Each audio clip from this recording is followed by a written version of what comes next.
Hello दोस्तों, आप सभी का फिर से स्वागत करते हैं हमारे चैनल ज्योति फन व्लॉग पर। तो आज हम फिर से लेकर आए हैं आप सभी के लिए एक नई कहानी, जुनून या पागलपन। तो चलिए शुरुआत करते हैं आज इस एक नई कहानी के साथ। रात का वक्त था। मुंबई शहर के सड़क पर एक गाड़ी चल रही थी जिसे देखकर कोई भी बता देता कि वो एक काले रंग की रॉयल गाड़ी थी। उस गाड़ी में एक आदमी बड़े ही आराम से बैठा हुआ था जो अपने लैपटॉप पर कुछ काम कर रहा था। दिखने में बहुत ही handsome, charming, muscular body, face पर एक डार्क एक्सप्रेशन जो बहुत ही डरावने थे, मगर फिर भी कोई भी अगर लड़की उसे देखे तो बस देखती ही रह जाए। इस गाड़ी की पैसेंजर सीट पर शायद उसका असिस्टेंट बैठा हुआ था। उसने अपने मन ही मन कहा, बोलूं या ना बोलूं, चलो बोल ही देता हूँ। असिस्टेंट, जिसका नाम विक्की था, काफ़ी हिचकिचाते हुए बोला, सर, आपने जैसा कहा था हमने वैसा ही कहा है। हमने उनसे बता दिया है और उनसे बात कर ली है। जल्द ही वो प्रोजेक्ट भी कंप्लीट हो जाएगा। बट सर, वो लोग हमें परेशान कर रहे हैं। गाड़ी की बैक सीट पर बैठा आदमी अपने रौबदार आवाज़ में बोला, विक्की, तुम मेरे साथ कितने वक्त से काम कर रहे हो? विक्की ने भी जवाब दिया, सर वो 7 साल से मैं आपके साथ काम कर रहा हूँ। रणवीर ने उसे घूर कर देखा और कहा कि क्या मुझे तुम्हें बताने की ज़रूरत है कि तुम्हें क्या करना है? You know everything right? Vicky ने कहा, ओके सर। गाड़ी में बैठा ड्राइवर बोला, विक्की, बॉस को तू जानता है ना, फिर भी उन्हें गुस्सा दिलाने का काम क्यों करता है? विक्की ने भी ड्राइवर से कहा, जिसका नाम अमन था, बोल, मैं क्या करूं? अमन, तू तो जानता है ना कि सर को देखते ही मेरी हवा टाइट हो जाती है यार। अमन और विक्की अभी बहुत ही धीरे धीरे आपस में बातें कर रहे थे जिसे रणवीर ना सुन सकता था और ना ही समझ सकता था। पर रहते हैं, कहते हैं ना कि जिसको जानना होता है वो जान ही जाता है। रणवीर को भी अब अमन और विक्की की बातें सुनाई दे रही थी। गाड़ी में बैठा आदमी, जिसका नाम था रणवीर, जो कि काफ़ी ज़्यादा एक्टिव मन था और बहुत ही होशियार था, रणवीर राय, जो देश का सबसे बड़ा businessman and most eligible bachelor, जिसके पीछे सारी लड़कियां पागल थीं। रणवीर बीच में ही अमन को डांटते हुए लहजे में बोला, shut up Aman, focus on your driving. दोनों ने ही रणवीर की आवाज़ सुनी तो वो दोनों ही खामोश हो गए और अपना अपना काम करने लगे। तभी अचानक से उनकी गाड़ी के सामने कोई लड़की आई। उस लड़की को आते ही अमन ने जल्दी से ब्रेक लगा दी। ब्रेक लगने की वजह से गाड़ी एकदम से रुक गई और गाड़ी रुकने पर ही उसमें बैठा रणवीर, जो जोर से घूरकर अमन की तरफ देखकर चिल्लाया, बोला, क्या हुआ, गाड़ी क्यों रोक दी? तो अमन ने डरते हुए कहा कि सर वो। रणवीर ने कहा कि सर क्या? तभी विक्की ने घबरा कर कहा कि सर, वो गाड़ी के सामने एक लड़की आ गई है। रणवीर ने चौंकते हुए कहा, अमन बोला, लगता है कि शायद उसे चोट भी लग गई है। रणवीर चिंता भरे लहजे में बोला, क्या उसे चोट लग गई? जाओ जाकर देखो उसे। अमन जल्दी से गाड़ी से बाहर उतरा और उस लड़की के पास गया जो लड़की गाड़ी के सामने आ गई थी। शायद उस लड़की को जमीन पर गिरने की वजह से थोड़ी सी चोट भी आ गई थी। गिरने की वजह से उसके बाल उसके चेहरे पर आ गए थे और वो काफ़ी ज़्यादा डरी हुई लग रही थी। अमन ने उस लड़की का चेहरा देखने की बहुत कोशिश की और कहा कि मैम, क्या आप ठीक हैं? आपको ज़्यादा चोट तो नहीं आई? रणवीर, जो उस लड़की का चेहरा तो नहीं देख पा रहा था, पर उसके दिल में एक अलग ही बेचैनी आ रही थी, जैसे ही कुछ तो होने वाला ही हो। वो लड़की बस रोने सी शक्ल बनाकर बोली, आपकी वजह से हमें चोट लग गई। एक आकर्षण आवाज़ जैसे ही उन तीनों ने सुनी, वो हैरान हो गए। वो लड़की अपनी ही धुन में बोली, क्या ज़रूरत थी गाड़ी भगाने की? देखो, लग गई ना हमें चोट। रणवीर को गाड़ी में बैठ के यह सब कुछ सुनाई दे रहा था। जैसे ही उसने उस लड़की की आवाज़ सुनी, उसकी फीलिंग अचानक से बढ़ गई और वो उसके ऊपर उसकी नज़रें चली गई। रणवीर जल्दी से गाड़ी का दरवाज़ा खोला और बाहर की तरफ आया और उसने उस लड़की को देखने की कोशिश की। तभी एक हवा का झोंका आया जिस वजह से उस लड़की के बाल उसके चेहरे से हट गए। रणवीर ने जैसे ही उस लड़की का चेहरा देखा, मानो उसे जन्नत का चैन की सारी खुशी मिल गई हो। उसने अपने मन ही मन कहा कि मिल गई आप जान, हमें रणवीर उस लड़की के पास गया और रणवीर उस लड़की के आगे ज़मीन पर बैठ गया। वो लड़की जो देखने में काफ़ी ज़्यादा खूबसूरत है, उसने अपनी नज़रें उठाई और सामने की तरफ देखने लगी। वो लड़की रणवीर को देखकर बोली, अवनी कितना हैंडसम है यार ये। वो मन ही मन बोल रही थी कि ये लड़का तो सच में बहुत ही खूबसूरत है। उस लड़की का नाम था अवनी, जो देखने में बहुत ही ज़्यादा सुंदर थी। उसने सलवार सूट पहना हुआ था। अवनी, जिसने अपने दाहिने पैर को अभी पकड़ा हुआ था जहां पर उसे चोट लगी थी। अवनी अपनी नज़र रणवीर से हटाकर बोली, मेरी ही गलती है जो मैं बिना देखे चल रही थी, सॉरी। अवनी इस टूटी फूटी हालत में भी बहुत ज़्यादा खूबसूरत लग रही थी। अवनी का दूध जैसा गोरा बदन, गहरी नीली आंखें, पतली सी नाक, सुर्ख गुलाबी होंठ। रणवीर जब अवनी को देखता है तो बस उसे देखता ही रह गया। अवनी अपने आप को संभालते हुए उठने लगी, तभी उसके मुंह से एक आह की आवाज़ आई। जैसे ही रणवीर ने उसकी आहें सुनी तो वो बोला, क्या तुम्हें चोट लगी है? कहाँ लगी है तुम्हें चोट, मुझे बताओ। अवनी ने भी अपने पैर की तरफ इशारा करते हुए कहा कि यहाँ। रणवीर ने जब देखा तो उसके दाहिने पैर के घुटने पर काफ़ी ज़्यादा चोट लगी दिखाई दे रही थी, जिसकी वजह से खून के दाग उसके सलवार पर भी लगे हुए थे। उसने अवनी को देखते हुए कहा, अपने मन ही मन आपको देखकर हम बता नहीं सकते हैं कि हमें कितना ज़्यादा सुकून मिल रहा है। अमन और विक्की, ये दोनों ही रणवीर का मन पढ़ सकते थे। जब उन्होंने ये सुना तो उनका बॉस किसी लड़की के केयर कर रहा है, उनका मुंह तो खुला का खुला ही रह गया। विक्की ने अपने मन ही मन कहा कि मैं सर के साथ 7 सालों से हूँ, लेकिन आज तक उन्होंने कभी भी किसी लड़की के सामने से केयर करते हुए नहीं देखा। सर तो कभी किसी लड़की को अपने पास तक नहीं आने देते, उन्हें हमेशा इग्नोर करते रहते हैं, और फिर आज इस लड़की के लिए वो खुद ही ज़मीन पर बैठ गए। वाओ, कुछ तो बात ज़रूर है इस लड़की में। तभी अमन ने भी विक्की को अपनी दुनिया से बाहर लाते हुए कहा कि विक्की देख, बॉस को हमने आज तक सर को किसी भी लड़की से बात करते हुए नहीं देखा, पर आज सर सिर्फ बात नहीं बल्कि उनके लिए सड़क पर भी बैठ गए हैं। विक्की अमन की बात सुनता है तो बोलता है कि क्या तूने मेरे मन को पढ़ना सीखा है क्या? जो मैं सोच रहा हूँ तू वही बोल रहा है। विक्की और अमन जो कि आपस में ये सारी बातें कर रहे थे, तभी रणवीर की आवाज़ से वो दोनों ही चुप हो गए। रणवीर बोला, क्या आप ठीक हैं? आपको ज़्यादा चोट तो नहीं लगी? तभी रणवीर ने अपना हाथ उसकी चोट की तरफ बढ़ाया था कि अवनी ने कहा कि हम ठीक हैं, आपको परेशान होने की ज़रूरत नहीं है। और हाँ, उठने लगती है, बोलती है कि अब प्लीज़ मुझे जहाँ से जाने दीजिए, पर उसके पैर में ज़्यादा चोट लगने की वजह से उसकी हल्की सी चीखें निकल गई। आहे की आवाज़ से वो फिर से नीचे गिर गई। रणवीर ने जब देखा तो अपनी आंखें वो भीग लेता है और डांटते हुए बोला, क्या तुम्हें दिखाई नहीं दे रहा है कि तुम्हें चोट लगी है? फिर भी उठने की कोशिश क्यों कर रही हो तुम? रणवीर की आवाज़ ज़्यादा ऊंची नहीं थी, पर सुनने वाले को लगता है कि वो किसी को डांट ही रहा है। जैसे ही अवनी वो आवाज़ सुनती है तो वो डर के मारे रोने लगी और बोली, एक तो हमें इतनी चोट लगी है और आप हम पर ही चिल्ला रहे हैं। रणवीर अपनी आंखें छोटी कर कर बोला, मैं कब चिल्लाया तुम पर? तो अवनी अपनी रुआसी आवाज़ में बोली कि अभी आप हम पर चिल्लाए हैं। अवनी तो रणवीर को रोते हुए किसी छोटी बच्ची की तरह लग रही थी। उसने अवनी के सर पर हाथ रखकर कहा कि लिटिल गर्ल, हम आप पर चिल्ला नहीं रहे हैं, हम तो बस आपको बता रहे हैं कि आपको चोट लगी है, तो जल्दी से उठिए। अवनी रणवीर की तरफ कंफ्यूज नज़रों से देखकर बोली, हमें आपके चिंता की ज़रूरत नहीं है, हम खुद हमारा ध्यान रख सकते हैं।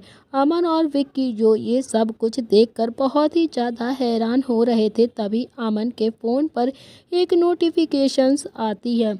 अमन ने अपना फ़ोन चेक किया, जिससे उसकी आंखें सख्त हो गईं और उसने अपना फ़ोन विक्की को दिखाते हुए विक्की से कहा कि विक्की जब देखो तब उसने कहा कि सर, रणवीर अवनी को बोलने ही वाला होता है कि उसके कानों में विक्की की आवाज़ आ जाती है। रणवीर ने विक्की की तरफ देखा तो विक्की बोला, सर हमें यहाँ से जल्द ही निकलना होगा, this is not safe.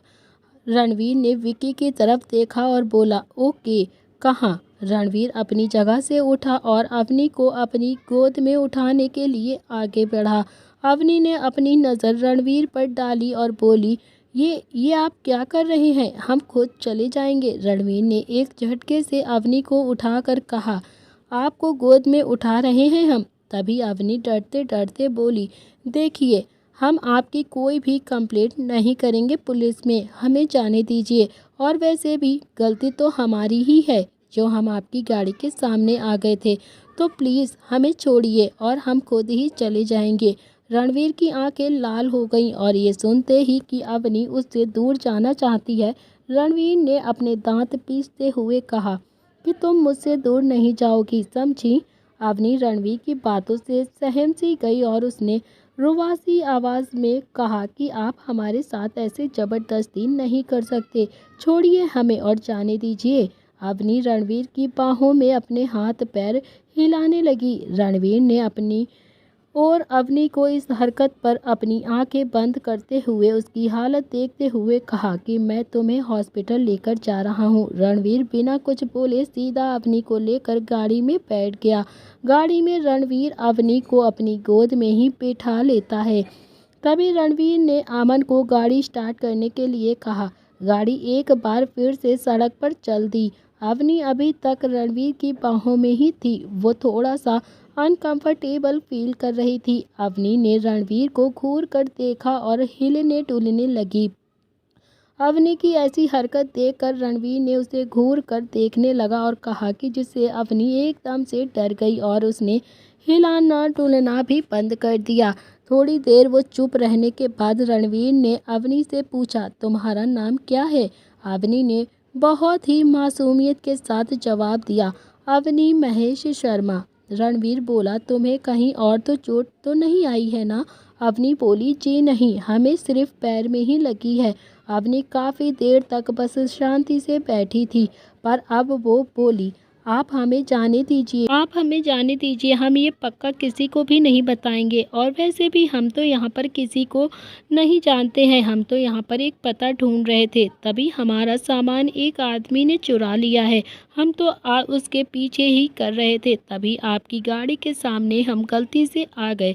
Ranveer Avani की नाक को खींचते हुए बोला, हम आपको किडनैप नहीं कर रहे हैं। आप क्यों इतना ज़्यादा डर रही हैं? अभी आप चुपचाप बैठिए, नहीं तो आपको दर्द होगा। अवनी रणवीर के रौबदार आवाज़ से सहम गई और उसने अपना मुंह बंद कर लिया। करीबन 15 मिनट बाद ही उनकी गाड़ी एक जगह पर रुकी। तभी विक्की ने जल्दी से गाड़ी से उतरकर बैक साइड का दरवाज़ा ओपन किया, जिससे कि रणवीर अवनी को लेकर गाड़ी के बाहर निकला। रणवीर ने विक्की को कुछ इशारा किया, जैसे ही वो जल्द ही समझ गया और अपना सर हाँ में हिला देता है। तभी अवनी ने जैसे ही सामने की तरफ देखा तो उसकी आंखें बड़ी हो गईं और वो काफ़ी ज़्यादा हैरानी के साथ देखने लगी, क्योंकि वो इस वक्त सिटी के बेस्ट हॉस्पिटल के सामने खड़ी हुई थी, जिसका नाम लाइफलाइन हॉस्पिटल था। विक्की गाड़ी से बाहर आया और रणवीर के लिए गाड़ी का दरवाज़ा खोला। रणवीर अवनी को लेकर गाड़ी से बाहर आया। अवनी रणवीर को रोकते हुए बोली कि देखिए मिस्टर, आप जो कोई भी हैं, हमें बस जाने दीजिए, हम नहीं जानते कि आप कौन हैं। एक तो पहले हम बहुत ही ज़्यादा परेशान हैं, ऊपर से आप हमें ज़बरदस्ती लेकर यहाँ पर आ गए हैं। रणवीर अवनी को घूर कर देखने लगा और अपने मन ही मन बोला, सारी लड़कियाँ मेरी अटेंशन के लिए मरती हैं और ये लड़की है जो मुझसे कुछ भी सुनना नहीं चाह रही है। क्या मैं इससे कोई पागल लग रहा हूँ जो इसकी इतनी परवाह कर रहा हूँ? रणवीर अवनी से बोला, पता है कि तुम परेशान हो, पर तुम्हें यहाँ इलाज के लिए लेकर आया हूँ। अब तुम चुप रहो और मैं जो कर रहा हूँ मुझे करने दो। रणवीर की आवाज़ नॉर्मली ही थी, पर अवनी उसे समय रणवीर की बातों से सहम गई थी। रणवीर ने इसके बाद कुछ भी नहीं कहा और बस वो अवनी को अंदर लेकर जाने लगा।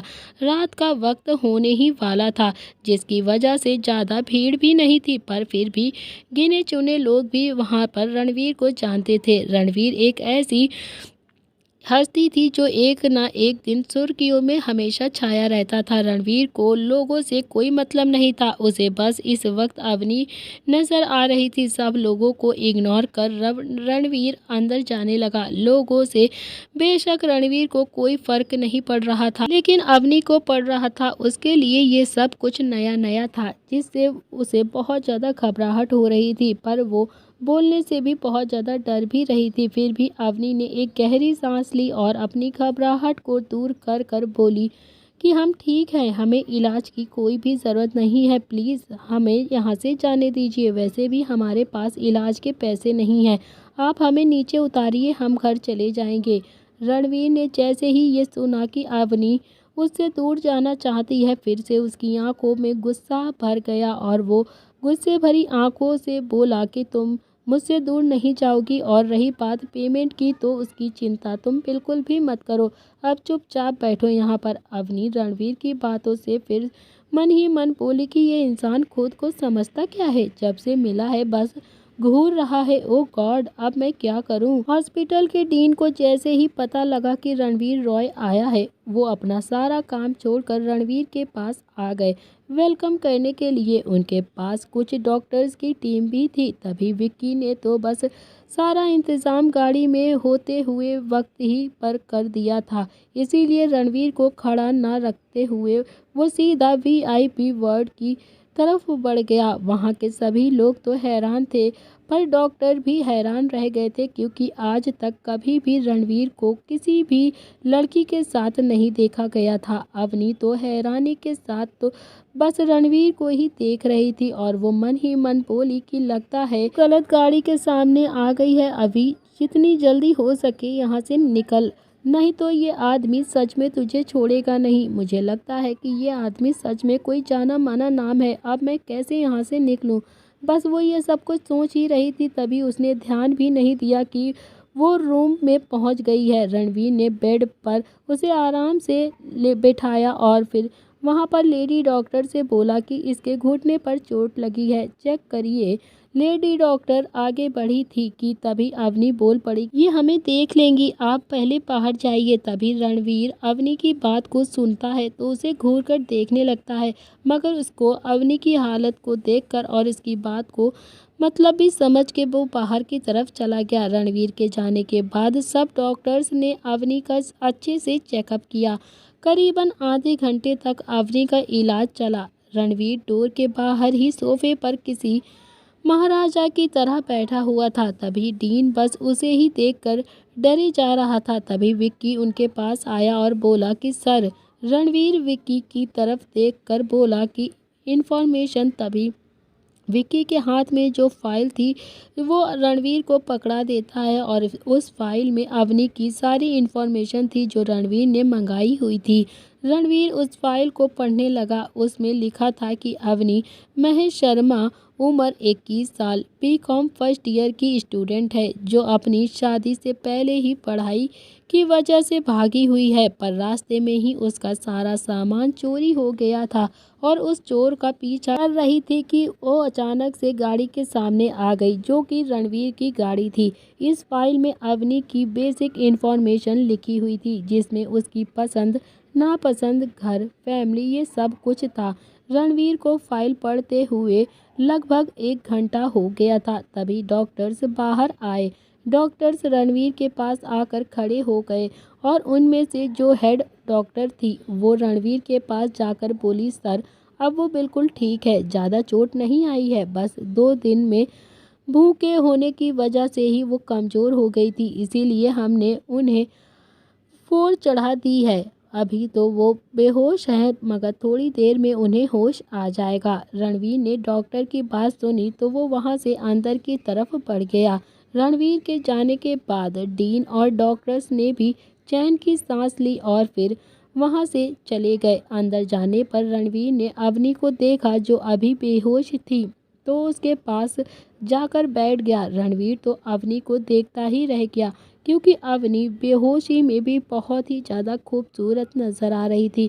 उसके लंबे लंबे बाल, जो दूध जैसा गोरा चेहरा, नीली नीली आंखें जो अभी बंद थीं, गुलाबी जैसे होंठ, रणवीर तो अवनी के चेहरे में ही खो गया था। रणवीर ने प्यार से अवनी के माथे को चूम लिया और अपने मन ही मन बोला कि मिल ही गई ना तुम मुझे, अब मैं तुम्हें अपने आप से कभी भी दूर नहीं जाने दूंगा, कभी नहीं। तुम जाना चाहोगी भी ना, तब भी नहीं। अपनी जान से भी ज़्यादा प्यार करता हूँ मैं तुमसे।